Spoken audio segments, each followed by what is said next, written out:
Hi, guys, and welcome to another edition of The Kevin Moore Show. Now, on today's show, I'm about to be joined by my guest, Father Nathan. Now, originally from Texas, Nathan graduated from Trinity University in San Antonio and entered the Dominican Order in 1979. Now, Father Nathan served in campus ministries in California and Arizona for 27 years. He was the pastor director of the Catholic community at Stanford University and also the All Saints Catholic Newman Center at Arizona State University. Now, he joins me today to discuss his book, Afterlife Interrupted, Helping Stuck Souls Cross Over. Father Nathan, welcome to the show. Happy to be with you. It's great to have you on, and I said this off air that how much I'm looking forward to doing this as well. I think this is going to be very, very interesting. Now, Afterlife Interrupted. What really pushed you to write this book? I mean, obviously there's some wonderful stories in the book, and I highly recommend the book as well. But I mean, what is the catalyst for this book? Well, I'm a Catholic priest and have been for 34 years, and I've always been excited about the idea of having an eternal life, not being simply temporary. And as I get older, that becomes more important to me. I've lost a lot of people to death, and a lot of people my age think about retirement, or sometimes you hear people talk as though their best years are behind them and so on. All that shifts when you understand that you are both temporary and permanent in different ways at the same time. So this phenomenon is just an extension of the rest of my life and my ministry. Were people that were close to you in your ministry surprised by some of the information that you've sort of brought up in this book as well? Well, it's funny. Yes, I'd have to say yes. I've people closer to me. I've confided in them over the years about it. And I waited until later in my life to be this public about it because I've been a pastor most of my career on campuses. And you need to be sort of a generalist in order to be available to all kinds of people across the spectrum. And I just thought this might overshadow other things, make my work more difficult somehow. So I just waited. Yeah, absolutely. And have you, at the age that you are now, have you changed your perspective of your initial sort of journey that you started out on? I mean, your take on the nature of reality, your take on beyond just what's in a religious book, in a sense. Have you expanded, and are you okay with that expansion as well? Well, I am. I mentioned in the early chapters of the book, I felt like the reader who's never heard of me before deserved some sort of orientation to who in the world is this guy.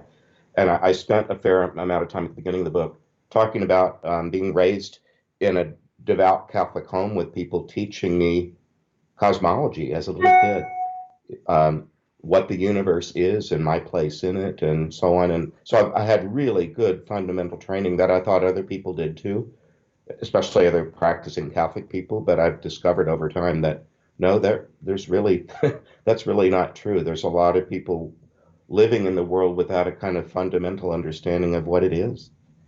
So I've enjoyed kind of sprinkling that through the book. Absolutely. And obviously, I'm not much of I'm a spiritual person, don't get me wrong.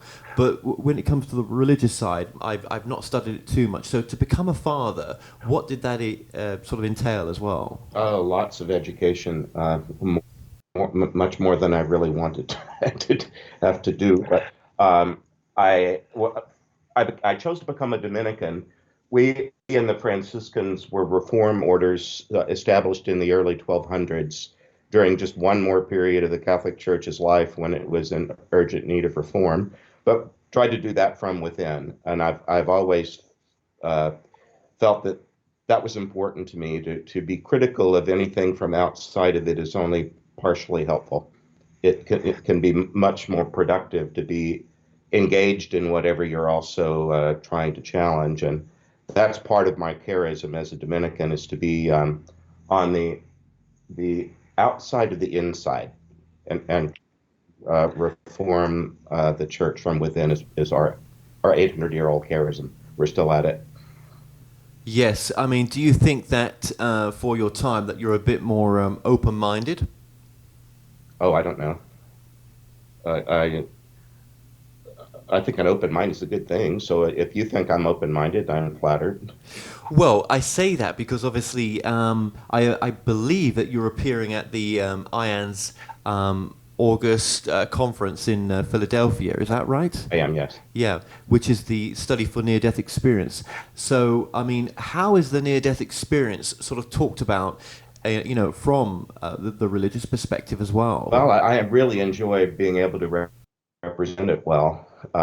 If you think about it, near-death experiences have probably happened for all of history. People having some traumatic event, physical event that almost caused their death, but which they survived, and and the, and having some sort of experience of consciousness outside of the body uh, related to that experience. But most of these have happened in our lifetime. Or how old are you anyway?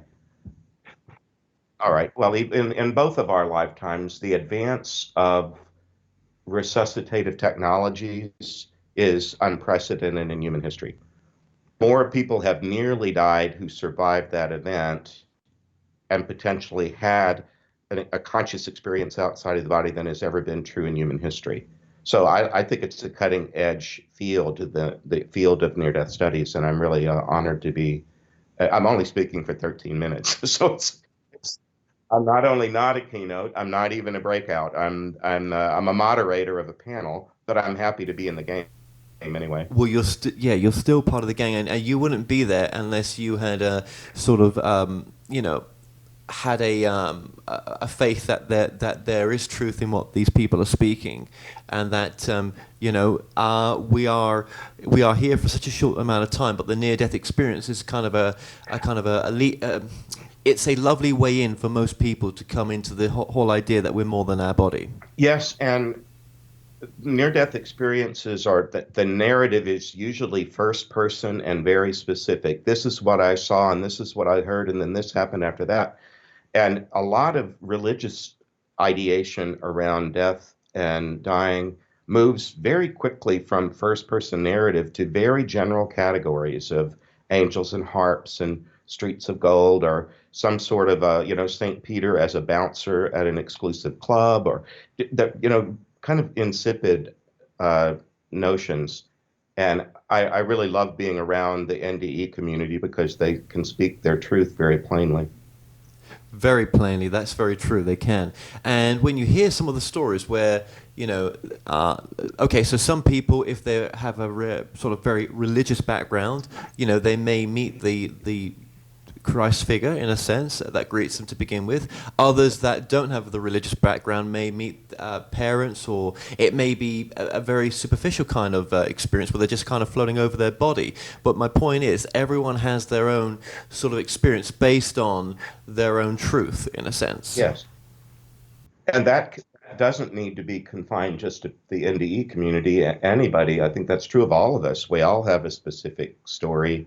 And the fact that we die doesn't change that. We don't just, I don't know, dissolve into the mist or become a part of the one big blob. we stay the unique person that we are, and all of that just moves to a next realm. And would you be, are you open to the fact that when you and I and all of us really do cross over, that there is something so much greater than what's been put in any religious text, in any religious text, that it's actually much, much bigger than you could have possibly comprehended? Well, of course, the word mystery was used a lot when I was a child. On the one hand, you're in a school. I was in Catholic school, and so they're trying to teach you specific things using language and concepts.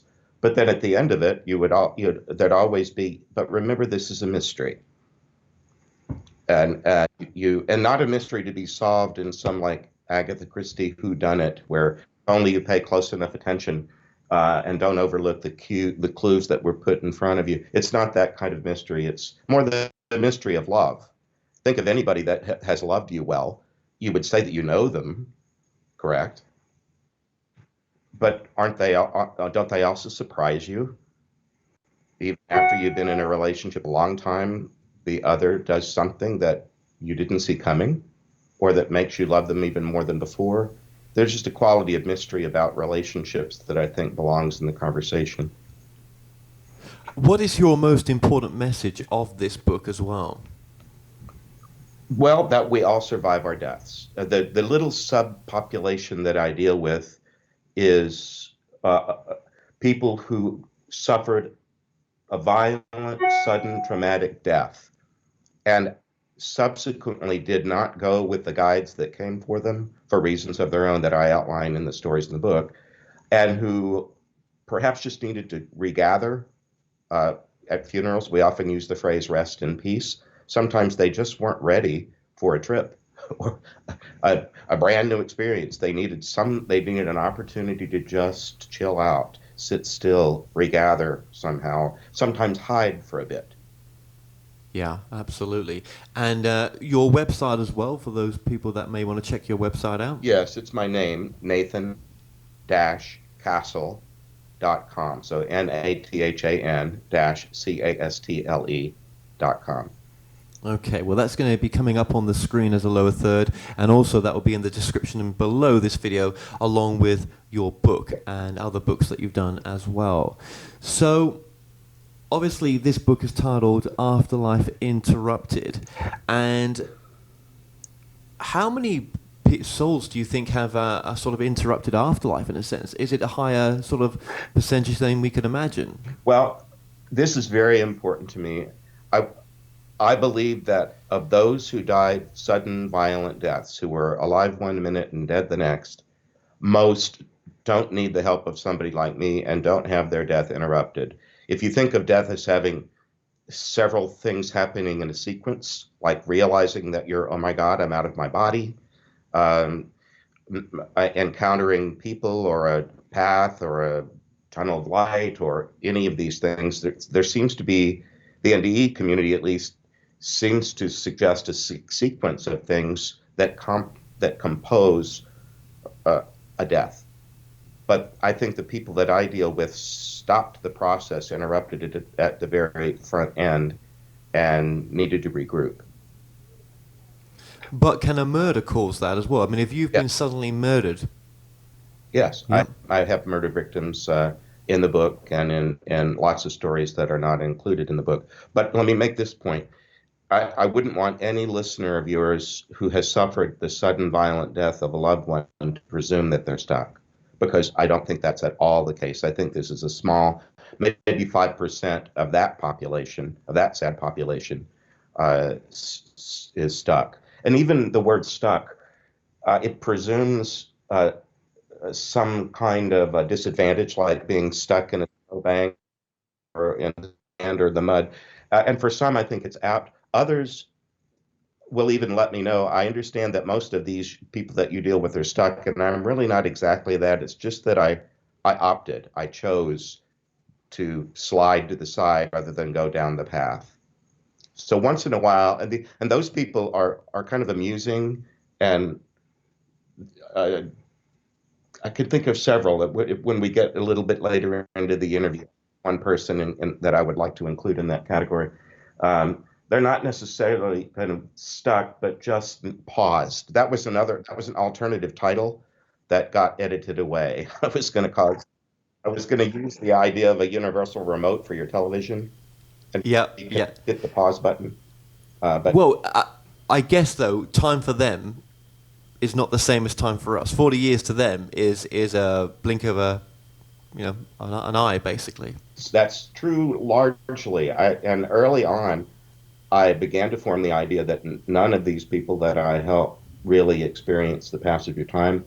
And then later I learned that, oh no, there's variety there too. And some stay quite engaged, often because they're of an interest on Earth with a particular person, or one woman in the story loved the Olympics, and she knew there were coming up, and she brought that up in a conversation. So, okay, that's amazing. That's amazing. Um, Now, you have an ability. We've all got abilities. We all can fine tune those abilities, and I'm calling it that. I want you to call it what it is. But you have an ability. You have a gift, or you're a medium. Or what do you want to call it? In a sense, what would be best? Bring up the word, and that, I was thinking maybe you would ask me, Father Nathan, are you a medium? Well, I know that you Ask wouldn't me that call it that. question, Kevin. Well, what would you? Yeah, but okay, yeah, but if I called it that, would you? I don't know that in a religious term it would be called that, Yeah, would it? I wouldn't use that phrase. I believe that I've been given a charism, which is just the Greek word for gift.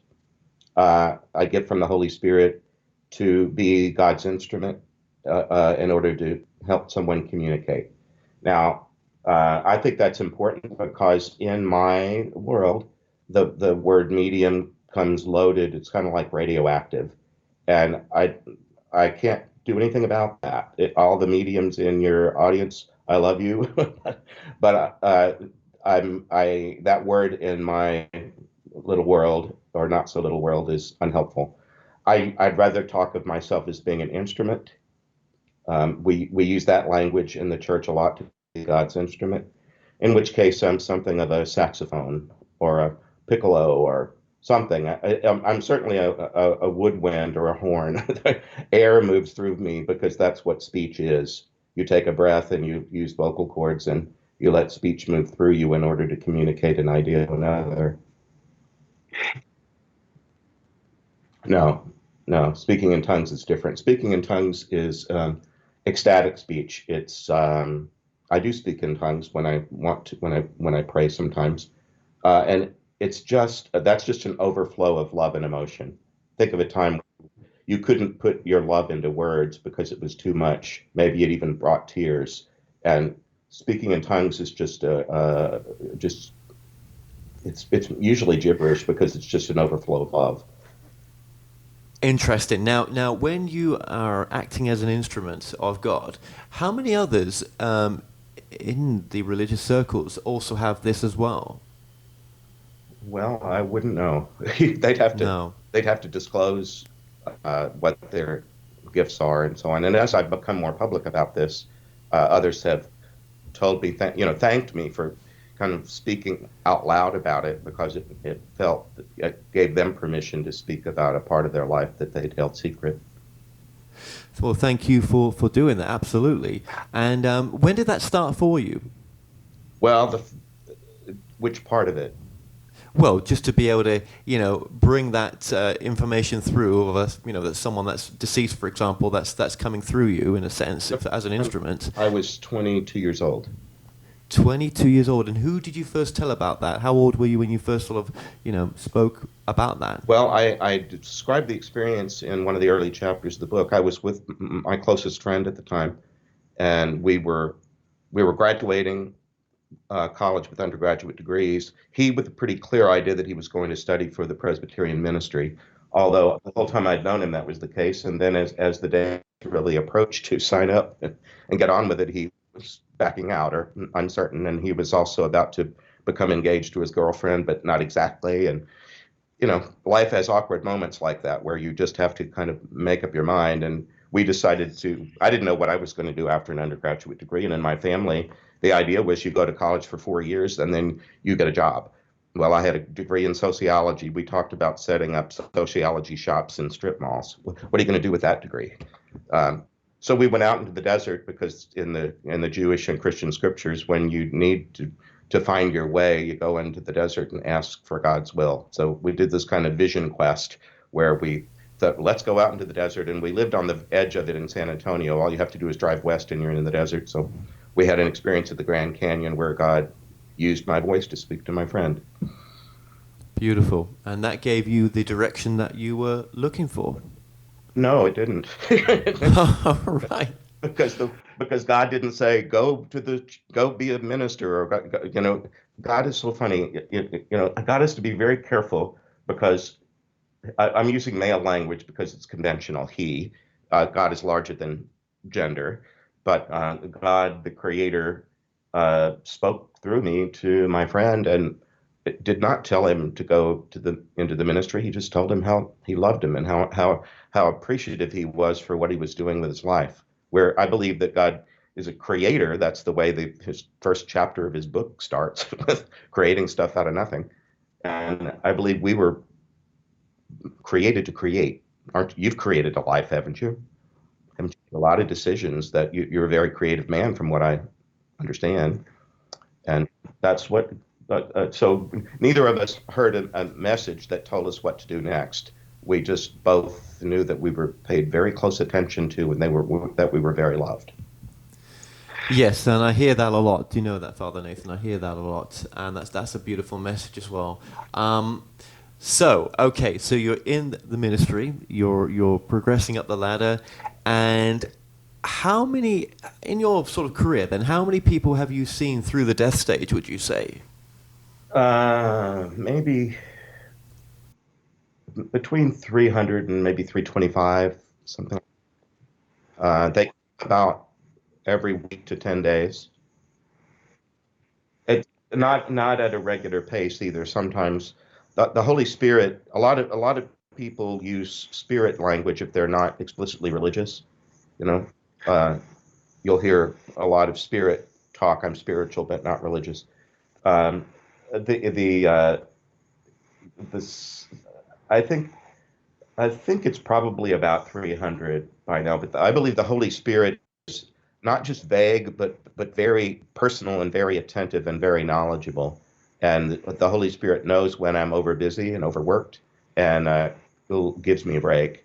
And then and then sometimes, as soon as my schedule lightens up a bit and the to-do list is shorter, then I'll get two in the same night, or three in the same week. Right, right. And kind of a out there question, but what is a good death to you in a sense when you've seen so many? Well, it's funny. You know that the Roman Catholic Church has a phrase called a happy death. Are you familiar with that? Saint Joseph is the patron of a happy death.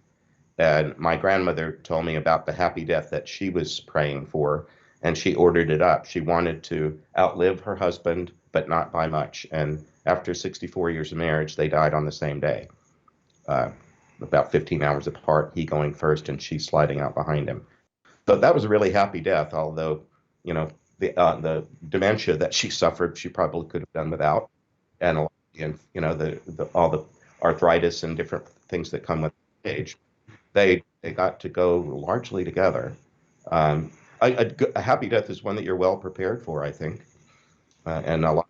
But my people are not well prepared because their death was so sudden and abrupt and unexpected. Now, of the ones that are mentioned in the actual book as well, are some of these from the 300 plus that you've seen crossing, or how do some of these stories sort of tie into your journey? Yes, all of these stories that are in the book. There are 13 particular. I was trying to do 12 because that's just such a round number, a biblical number. And then this one guy, Hal, just kept banging around in my head, coming. And there was this one person that just insisting that kept was so persistent that I said, "Okay, Hal, you're in the book." So it ended up being 13 stories. Well, let's get into one of the stories that you wanted to talk about as well, because I know there was one that was very sort of dear to your heart as well. Well, do you want to start with the story of Ray, the first one, and then go on to I think the other? yes, I've seen Ray. That's Ray is a fascinating one. So let's start with Ray. Okay. Well, this one, in many interviews I start with Ray because he was my first one. So I'm like 42 years old. I'm on a retreat in the mountains of northern Arizona with a group of people. I go to bed at night, and it's somewhere at 3 o'clock in the morning. I have this dream that starts with my own psychobabble. I play golf, and I was having a dream about finishing a round of golf with another priest friend. We went into the bar to have a drink, and it turned out there was a silent auction for a charity going on in the bar. So we're having a cocktail and looking around, and there's this nasty piece of framed art on the wall across the way, and I pointed out to my friend, "Look at that horrible, god-awful thing. Who would dare give that to a charity?" And I began to walk toward it in the way that we're mesmerized by traffic accidents, you know. there's an attraction to um, something that we know is unpleasant to look at, but nevertheless we don't look away. I went toward it, and it went toward me. It came off the wall, and it began moving toward me in a frame, very much the way our large screen TVs. This was before we had those, but this was back in the I think late '90s.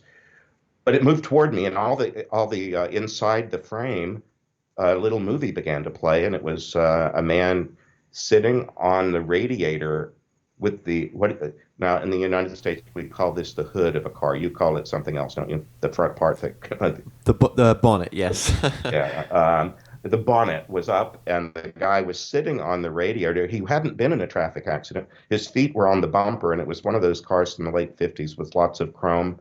Um, and and he burst into flames, and he was screaming and on fire, not because he'd been in a traffic accident, but why did he? Anyway, I knew that something terrible had happened, and it wasn't my dreamscape any longer. I try to explain it sometimes that as a priest, I've often had to sleep with a pager on the nightstand in case there's an emergency at the hospital. So you might be paged in the middle and you're called out of your sleep to go to the hospital. Well, it was like that, except it didn't happen on the phone. I got a call. So, shall I continue? Um, I prayed right away, and I wrote it down. It seemed important, and I asked whoever was just here, stay here long enough for me to write down what I think I just saw, because dreams can dissolve pretty quickly. So I tried to get the details down in writing, and I said a prayer before going back to sleep. Then in the morning, we were on a retreat, which made it nice because it gave it a little space. It wasn't just a normal work day. I took a friend aside who was a prayer partner of mine and who I knew had spiritual gifts that were uncommon, and said, "Would you mind praying with me about this? Because I think I was contacted by someone who needs help." So we did that, and we sat still and just sat still, with sometimes called waiting for God or listening to God. And she said, "Well, whoever he is, he really wants to talk to you. Would that be okay?" Well, we had prayed to Saint Michael the Archangel, to Holy Mary, to Saint Dominic, to different ones. I would never go. I wouldn't want your listeners using Ouija boards or seances to just talk to anybody wandering by, because it's just not safe. Not everybody in the spirit world has your good at heart. Don't pick up hitchhikers here or hereafter. Uh, with that little caveat, we prayed our protected prayer, and I said, "Okay, sure, go ahead." And out of my friend came the voice of Ray. Okay? Wow, okay. So what did Ray have to say to you? First, there was a voice that said, "Be careful, this one has not yet chosen the kingdom." All right. So we heard a cautionary note, but we didn't hear "run like the wind," "stop," "go away," just "be careful." So, and this one has not yet chosen the kingdom. And then when the first words that he said was, "Who the hell does he think he is, taking me just when my life is getting good?" And he had a southern United States accent. And who the hell does he think he is, taking my life just when I was getting good? So that this is outlined in the I think it's the prologue of the book. It's a long story, but we learned we had to figure out, what do you need? How can we help you? And he said, "My wife." Um, uh, we learned that he had died in this fire.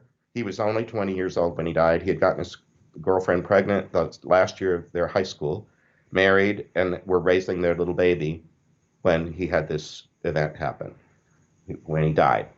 And he had been taught, we learned, that he was taught that the reason that anyone dies is because God takes them. Have you ever heard that, Kevin? No. No, I haven't. How did you miss that? I know. Well, I mean, I've not heard it. I read it in your book, but I want to say I didn't hear it on anywhere else. Yeah. Because that's just a nasty message to teach a child or anyone else. The guy then becomes this body snatcher, or that this arsonist that lit you on fire or whatever. And that happened to him. He was angry at God because who the hell does he think he is? Why in the world would you want to be a part of God if God does this to people? So anyway, we had to kind of try to disabuse him of that, which is not, when people have strongly held beliefs, even if they're awful, we can cling to them. And so he was clinging to that. But he told us that what he wanted was to greet his wife, and that it was now 40 years later. She married up. She married her a lawyer instead of he was a car mechanic. And with a high school education, she married up, married her a lawyer. I have no grievance with that man. He raised my son just fine, but my wife's dying of cancer, and I want to greet her when she passes, but I can't the way I am. So then we had to figure out, okay, well, it sounds like we need to figure out what it is about you that would prevent that and how we can help you achieve that goal. So that's what we did. And you did feel that you helped him to just, I want to say, see the light and move on. It took us 3 sessions over about 3 weeks. It's funny, Kevin, when you talk about these experiences, it would seem like everything else in life would fall away because this is so mystical or profound or something, but you still have to show up at work, and you still have to cook dinner and do the laundry, and everything that you've got going on in your life has a place too. And we were on retreat with a bunch of other people. So it took us we had to look at our calendars. She was a PhD and a very busy person. Anyway, we scheduled meetings, and we did it try to quickly because the woman was dying of cancer. You know, cancer has its own schedule. It doesn't wait on you. So we met with him 3 times, and over the course of time, helped him. We learned that he hadn't been with anybody since 1960 when he died, and this was close to the year 2000. Wow. So just leading up to that event as well. So you was with his wife. Is that what I've understood? He wanted to be with his wife when she passed. Yeah, but where did the initial communication set up from? I mean, where were you when that communication first started? Why did he choose you? What was the sort of scenario there? I asked him that too, and all he said is, "I don't know, somebody brought me here." So I thought, okay, well, that sounds like there's a network of support and someone is guiding him. That's all familiar from the NDE community. So I trusted that somebody looking out for his good brought him to me. And as a priest, that's just not that uncommon. You meet lots of people at a moment where they need something. And why you? Well, somehow you were handy. A lot of Did you ever trace his wife? No, I didn't. I wonder if that will happen after, because of the publication of the book. I sort of wonder if somewhere along the line someone's going to take an active interest and say, "Oh, I'd love to be that detective that sleuths this out." But I started trying to do that, and the internet is you have at least in the United States there are these television shows that are all solving crimes, and there's almost some geeky, weirdly dressed character that's socially inept that can just with a few keystrokes bring up the list of all the suspects, and so it's just not that easy. I try. No. He's got major producers behind him. Don't you think otherwise? Shows they never have to stop and create a password and a username and pay a going to thing, and that's what it's like. That is funny. I just assume that no, that's not my vocation. If somebody else is to do that part of this work, it's not me. So has Ray then ever sort of contacted you again, or is that now has that sort of closed off? Yes and no. I do respect my church's admonition that talking to the dead is dangerous and so on, and not to be played with. I thought I would never speak to him again until after I died. However, when it came time to write the book, I wanted to include his story, but I had an ethical question. So, is it appropriate to tell such a personal story without getting permission? So a friend of mine recommended that, well, since that's important to you, why don't we go back into prayer and ask? It wouldn't hurt to ask. And so we did, and he did show up and give us permission, and in addition, gave us a little update on how things went, or what he's up to now. And what was that update in just a few minutes? What was that? Since he had learned how to be an afterlife greeter, he thought it was really interesting and he'd like to know more about it. So rather than just greeting his wife, he decided to go to an afterlife school about becoming a greeter. Isn't that incredible? Yeah. Yeah. I mean, how does your colleagues take that? Were some not able to go down that road, or were others able to say, yes, that's very interesting? A little of both. And it's funny, some of them will receive a copy of the book and not read it.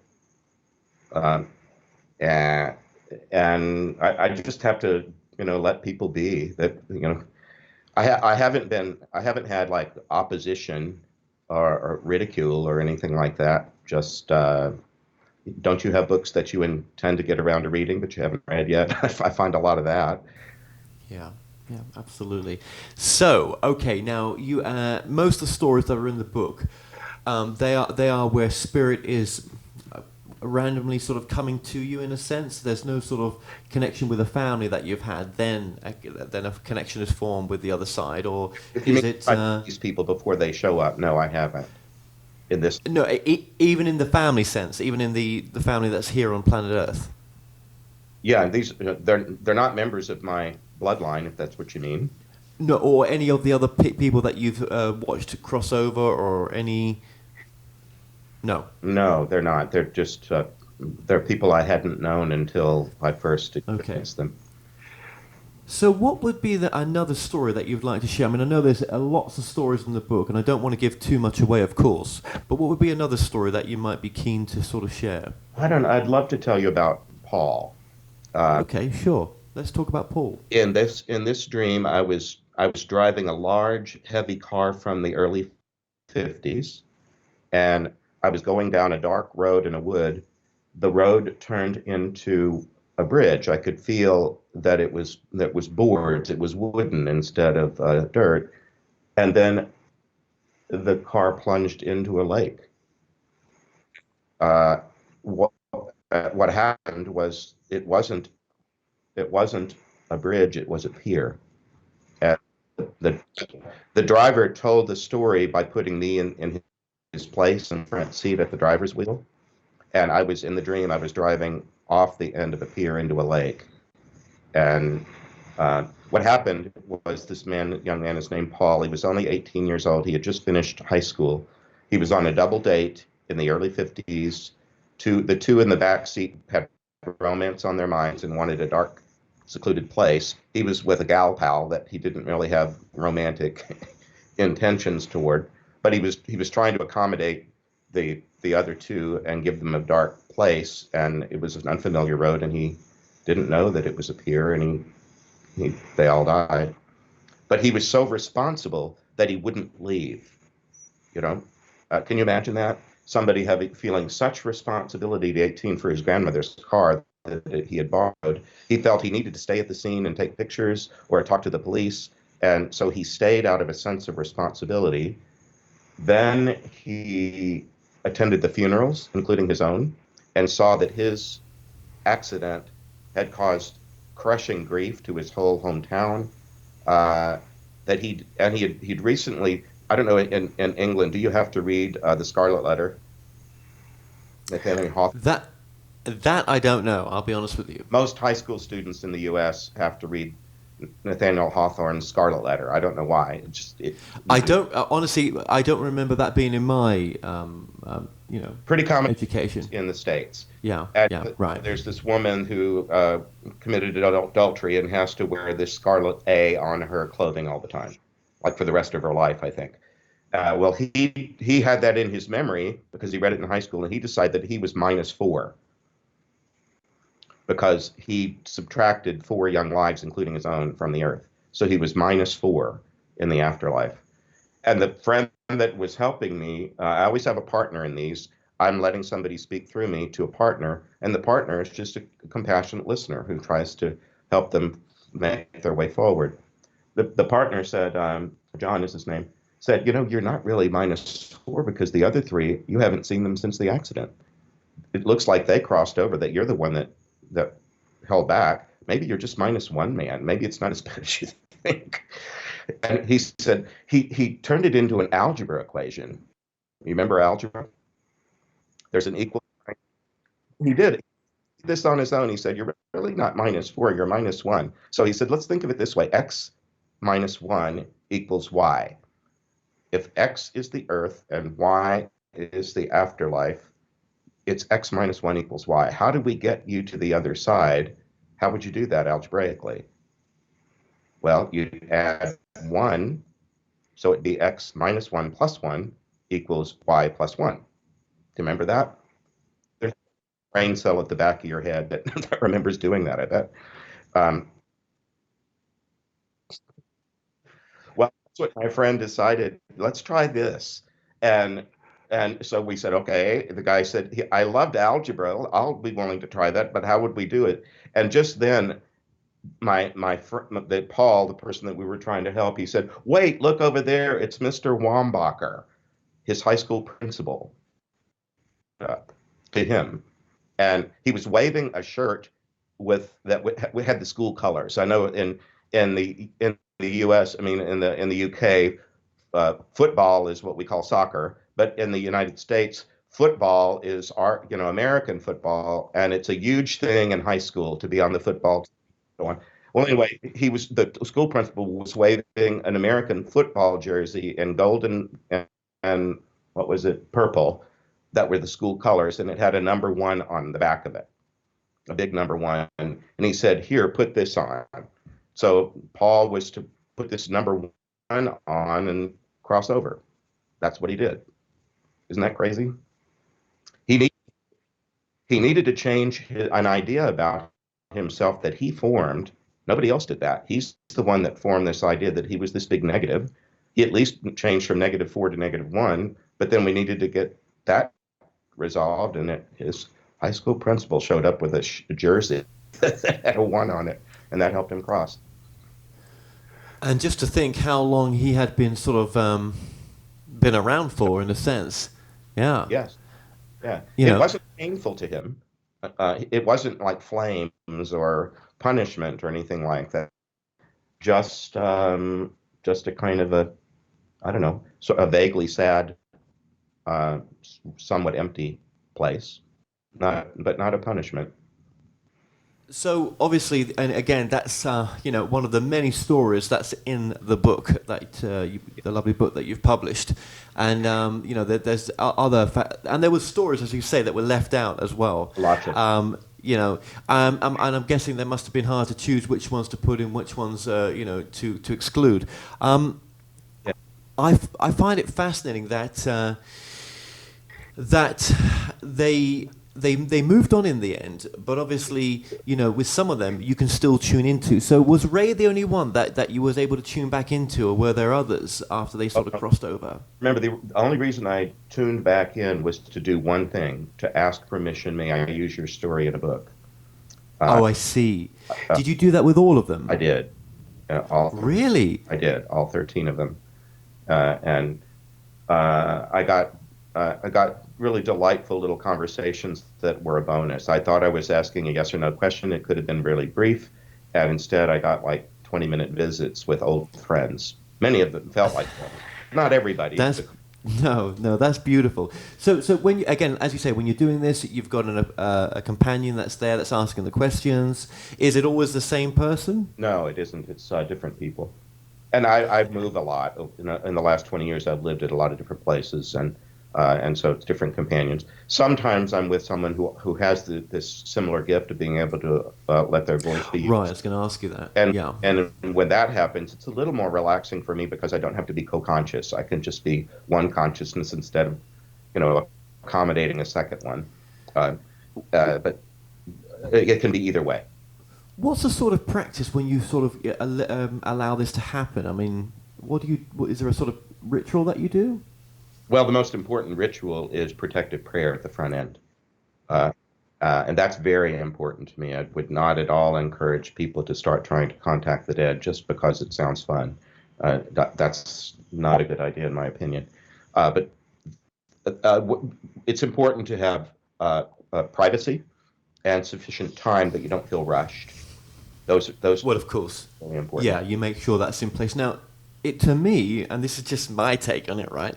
But it just feels like it's almost a form of allowing them to come through you, like almost like a channel in a sense.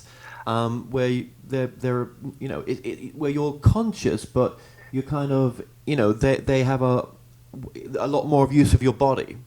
Yeah, it's funny. The body comes in only a little bit.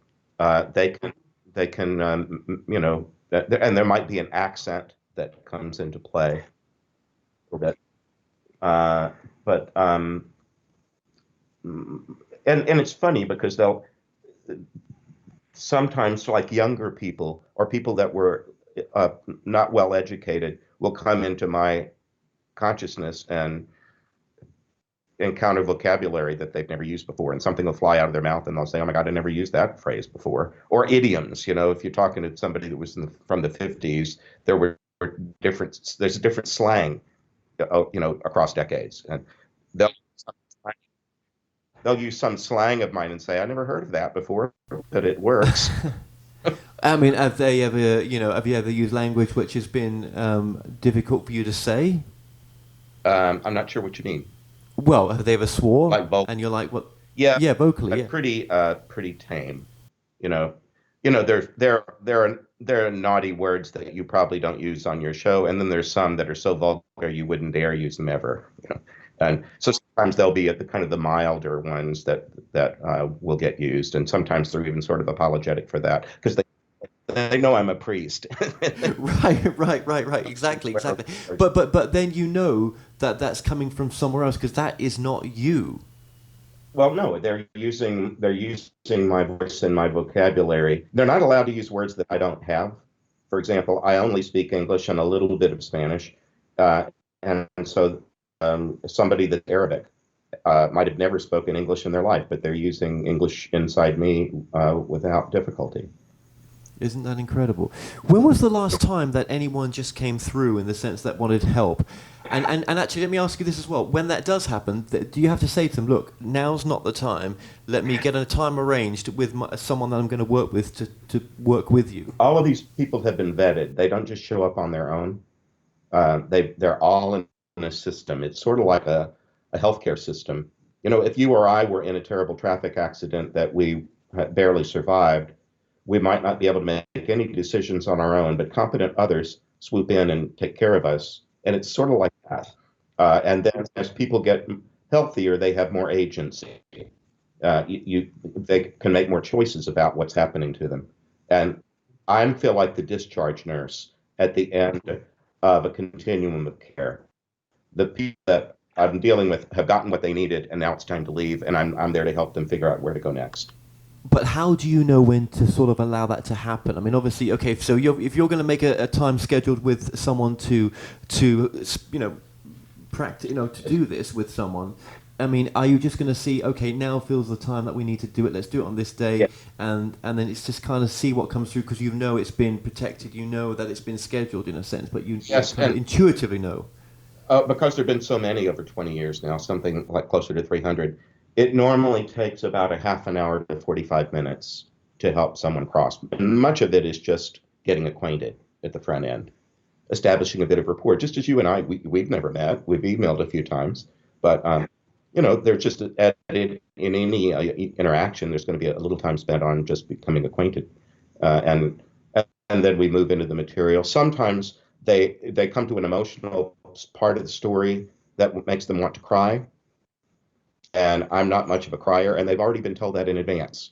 Kind of, don't make this man cry, or at least not blubber. If you get a little they've already kind of briefed about me, and then sometimes we have to do something that involves something that feels technological, like screwing in a light bulb or tuning in a frequency or something. Sometimes when we go into something more emotional, we have to pause and engage each other a little deeper, and then it flows after that.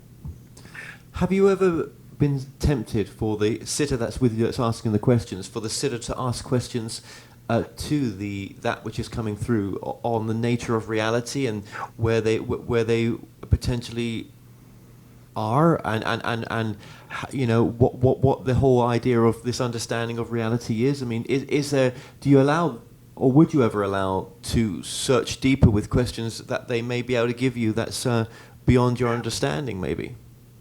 Only if they're at the service of the person I'm helping, because remember, these people are wounded and they're in need, and they've come to me for a specific person, so for a specific reason. So I wouldn't treat them as a specimen just to, oh, by the way, while we're talking, Kevin, well, first of all, they haven't experienced very much. They were stuck. So they don't have much to describe except their immediate environs. I don't know. I've never been to the UK, but when you go to get a driver's license, is it a pleasant place? Um, It one guy from DMV, he said it's sort of like it's not a place you want to stay very long. No one, no one's put into decorating it. It's very Yeah, no, that is true, and I guess most of these people that, well, maybe all of these people that came to you, they've all had a sort of religious background as well. Would you say? Oh no, no, not at all. No, many of them have not had any Well, religious. actually, what am I saying with Ray?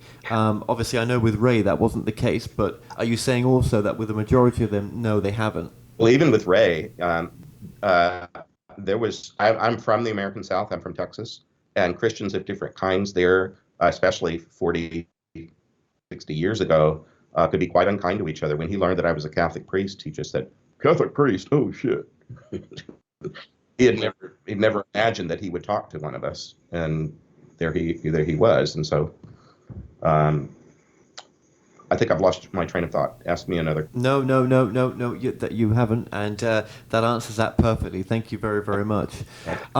Well, I mean, where to go from here? What I mean, obviously, you've done this book, and it's taken you in different directions a little bit, and obviously, you've had some good press release with it as well. I know you've been on Coast to Coast recently. What would you say? Where would you see yourself going with this work? Because you're obviously still doing this work. You're obviously still a practicing father as well. Yes, yeah. I don't really know. I just completed recording an online course that is a follow-up to the book. Uh, and it's in the post-production work right now, and it will go on my website maybe in the next 6 weeks to 2 months. I'm an educator. Most of my career has been in university ministry, and I want to be involved in the larger conversation about consciousness. Some of that is coming out of physics. Sometimes it's people like you that are interested. I don't know how your website uses the word paranormal, I think, doesn't it? Or Yeah, we may have that word on there, and I'm straying a bit more away from that in the sense of it is normal, and obviously future conversations that I have, even if it was for whatever anyone's gone through, I try to, if it wasn't in the paranormal, I would drip feed that information into it. Does that make sense? That the spiritual stuff into it. well, I want to be a part of a larger conversation about humanity and what it is to be a human person. And to me, I believe all of us survive our deaths, and it hasn't anything to do with whether you practiced a religion or not. Of course, that's going to inform the way you go about your life and so on.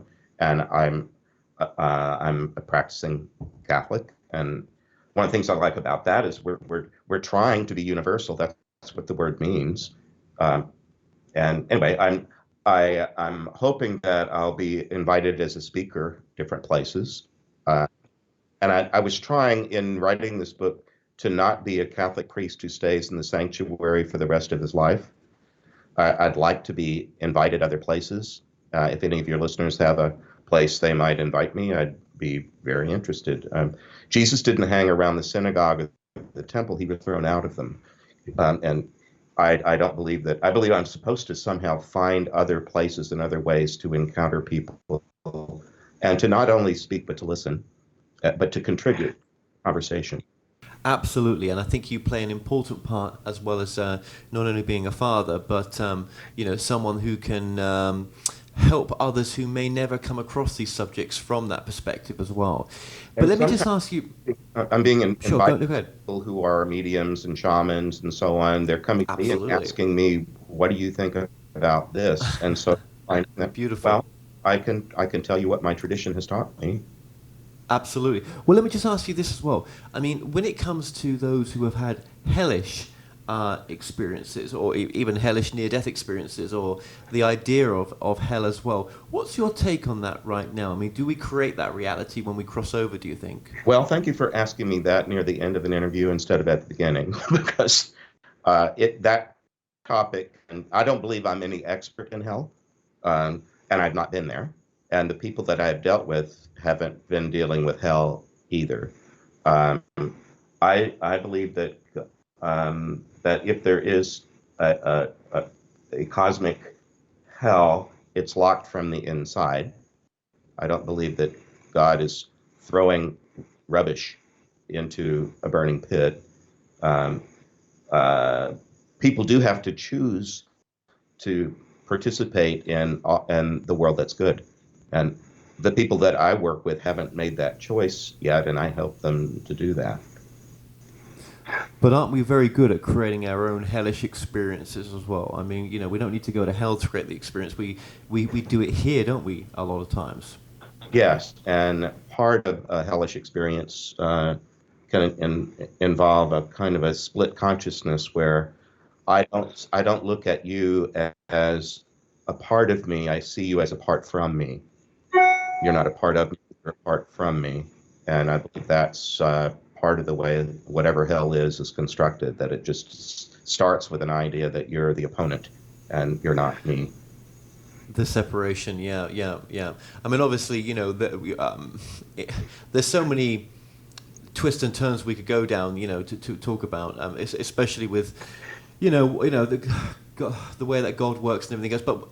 But maybe one final question I should ask you is, what is not God? What is not God? That's an interesting question. God is love. Everywhere there's love, there's God. I believe God only made good, so there's nothing in the universe that is evil. God does not have an evil twin. God still loves Satan for two reasons. Because, first of all, he's his child, and secondly, because God only loves. That's all God does. Those are fundamentals that I come back to regularly. Yeah. And just remind us for one final time, because we're almost at the end here. For those, we'll put it on the screen again, but your website is? Nathan-Castle.com. Nathan-Castle.com. Wonderful. So for the podcast people listening out there, please do check out Nathan's website. The book is on there as well. The book is available from all good bookstores, including Amazon. I think you have a link to Amazon on your website. And if there's any final message, please, the floor is yours. Well, I'd be happy to engage you if I could, if you have a place where I might be invited to speak. That this is what I'm doing for this part of my life's work anyway. So I'd be happy to be of service if I can. Well, Father Nathan, thank you so much for joining us today. All right. It's great to be with you. Let's do it again.